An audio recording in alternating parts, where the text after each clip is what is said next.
저희가 여러분께 한 달간의 이슈를 알기 쉽게 정리해드릴 아나운서 준비생들이 전하는 시사상식 아시나요입니다. 예! 네, 여러분 반갑습니다. 저희는 아나운서를 꿈꾸고 있는 전현주 이하진입니다. 안녕. 저희 오늘 어떤 거 다루죠? 이야기?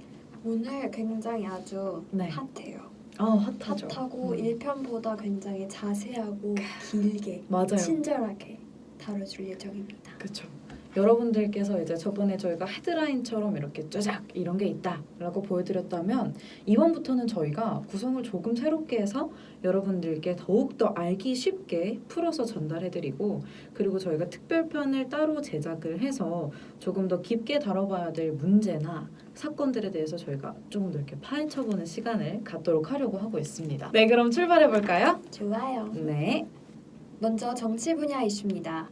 전 국민을 대상으로 하는 팀플의 조장이라고 불리는 정은경 질병관리본부장에 속해 있던 질병관리본부가 질병관리청으로 승격됐습니다.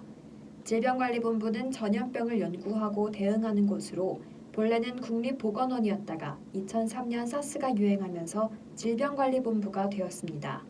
메르스 사태 당시 일을 잘하지 못했다는 평가가 있어서 질본을 독립시키자는 여론도 있었으나 당시 보건복지부의 반대로 무산됐었던 것이 이번에 이루어진 것이죠. 그러면 왜 이렇게 해야 됐을까요? 특별한 이유가 있었나요? 네, 있습니다. 먼저 질병관리본부는 별도 인사권이 없었고 보건복지부 장관이 정한 대로 구성원이 이루어집니다. 의학 그리고 보건 전문가가 절실하게 필요한 부서인데 대부분 행정고시 출신 공무원으로 이루어져 있었던 거죠. 또 예산의 권한도 보건복지부에 있었습니다. 세계적인 감염병 같은 경우에는 외국인 입국 제한 등 초기 대응이 굉장히 중요한데 질본은 결정권이 없었고 중앙재난안전대책본부에게 그 판단 결정권이 있어 이를 빠르게 처리하기 어려웠습니다. 질병관리청으로 승격됨에 따라 예산 편성과 집행, 인사, 조직 운영 등을 독립적으로 수행할 수 있게 되었고 감염병 정책 수립 및 집행도 독자 권한을 행사할 수 있게 되었습니다.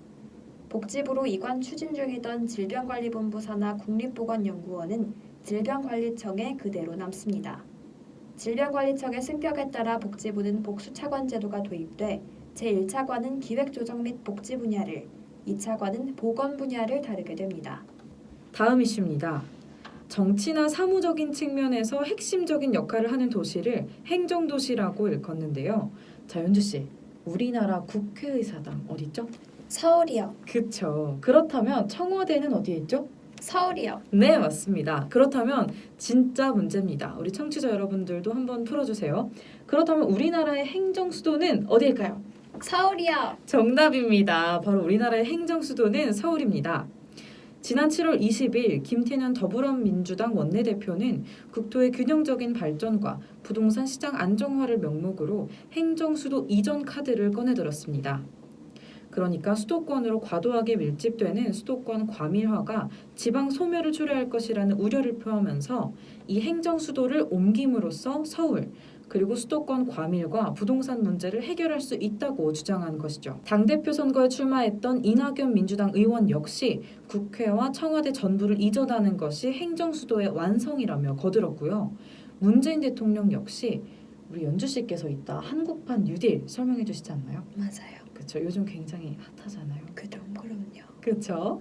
그래서 이 한국판 뉴딜을 문재인 대통령은 지역 분권형으로 추진하겠다라고 선언하면서 이 행정수도 이전에 대한 화력을 점점 모으는 추세가 됐습니다. 그러나 이 행정수도 이전 구상이 실현되려면 넘어야 할 산이 아주 첩첩산중입니다. 청와대와 국회를 이전하는 만큼 이 중대한 법 개정을 민주당 단독으로 실행하기에는 정치적인 부담감이 큽니다. 왜냐하면 행정수도를 이전하려면 헌법을 고치는 개헌이 필요합니다.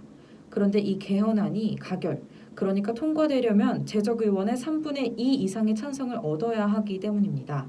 즉 우선적으로 야당을 설득하는 것이 굉장히 중요한 문제가 되겠죠. 더불어 개헌을 위해 국회에서 개정안이 의결된다고 하더라도 결국 국민투표가 있기 때문에 이 행정수도를 이전하는 것이 요즘에 한창 뜨거웠던 수도권 집값을 잡지 못한 데서 비롯한 그런 국민들의 불만을 회피하려는 시선 분산용이 아니라 국토 균형 발전을 위한 진정성 있는 대책이라는 여론, 국민들의 공감을 사야 합니다.